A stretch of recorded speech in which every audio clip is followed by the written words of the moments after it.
पाकिस्तान के सबसे बदतरीन, well it's a tall order, but बदतरीन किरदारों में से एक शर्जील मेमन, जो करप्शन की दास्तानें सिंध और कराची में लिख लिख कर थक नहीं रहे थे, एक और नया इंग्लिश चैनल लॉन्च करने जा रहे हैं। उसके बारे में आपको खुसूसी इतलात देंगे और बताएंगे कि ये पैसा क्यों इस वक्त लगाया जा रहा है और किसका ये पैसा है, कहां से ये पैसा आया और इन पैसों पे क्या सवालात हैं। लेट अली शो यू के इस एपिसोड में आप सबको खुशामदीद। Do like, subscribe and share this content. 18 जुलाई जुमे के रोज, यानी एक दिन कबल, पाकिस्तान के शहर कराची के अंदर एक नया अंग्रेजी का चैनल लॉन्च किया गया। इसका नाम एशिया वन, जो पूरी दुनिया के अंदर बैन अल-अक़वामी सतह के ऊपर ये ब्रॉडकास्ट करेगा। और प्राइमरीली आपको एग्जैक्टली मैं बताता हूं इसको कि क्यों इसको लॉन्च किया जा रहा है और शर्जील मेमन का इसके अंदर क्या किरदार है, उनके मुंह से जो बात निकली है उसके ऊपर बताता हूं मैं आपको कि स्पेसिफिकली क्या कहा गया और क्यों कहा गया। उनका कहना है कि ये चैनल पाकिस्तान को बैन अल-अक़वामी सतह के ऊपर प्रमोट करेगा, पाकिस्तानी नैरेटिव को, और हिंदुस्तान के खिलाफ जो दुनिया भर के अंदर अपना पॉइंट ऑफ व्यू और नैरेटिव बहुत effectively that's also up for debate, Indian aggression Pakistan के खिलाफ को काउंटर करेगा बैन अल-अक़वामी सतह के ऊपर। तो ये एशिया वन क्या है, शर्जील मेमन कौन है और इस चैनल का क्या मकसद है। अगर आपका कराची से ताल्लुक है तो आप शर्जील मेमन को जानते होंगे। वो आर्ग्यूबली एक नोटोरियस कैरेक्टर है। पाकिस्तान पीपल्स पार्टी के साथ वो मुंसलिक है। कंस्टिट्यूएंसी इनकी PS50 हैदराबाद 4 है, मगर ये इलेक्शन थर पार्कर से भी जीत चुके हैं। पहली बार जो इलेक्शन जीते थे वो थर पार्कर PS62 थर पार्कर 3 से जीते थे ये।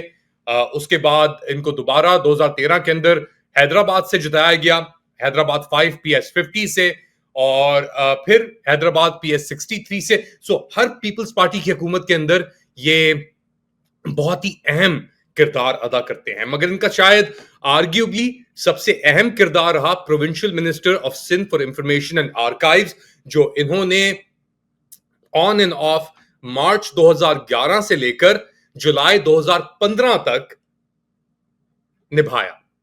और वो अहम क्यों है? वो अहम इसलिए है क्योंकि इस दौरान जब इनको हटाया गया प्रोविंशियल कैबिनेट से, ये पाकिस्तान से बाहर थे और इनको अरेस्ट किया गया अक्टूबर 2017 में नेशनल अकाउंटेबिलिटी ब्यूरो ने करप्शन चार्जेस के ऊपर।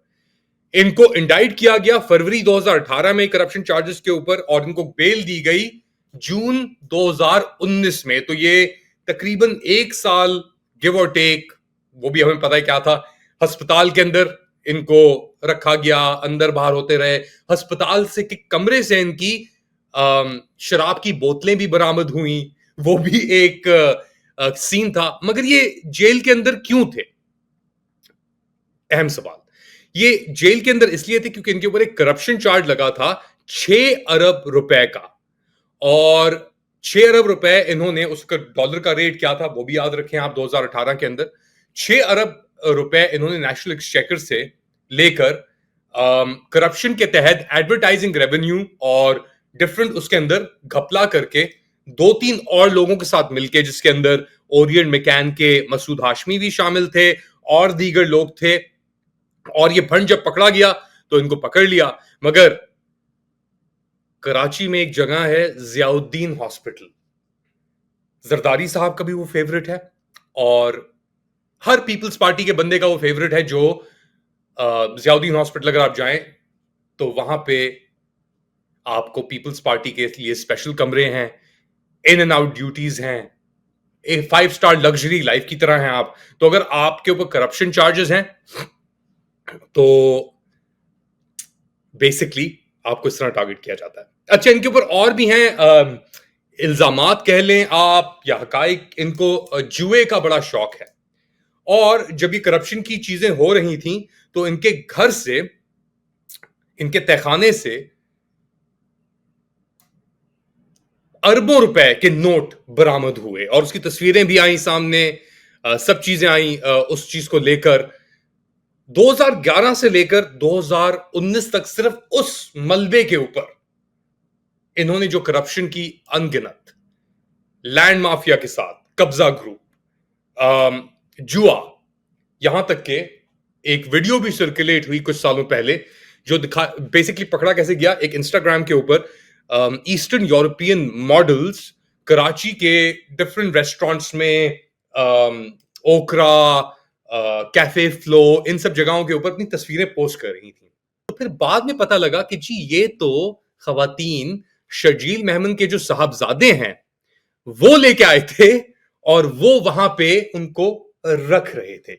ऐसे कई घर थे जिसके अंदर ये सब कार्रवाइयां हो रही थी और शायद अभी भी हो रही हो।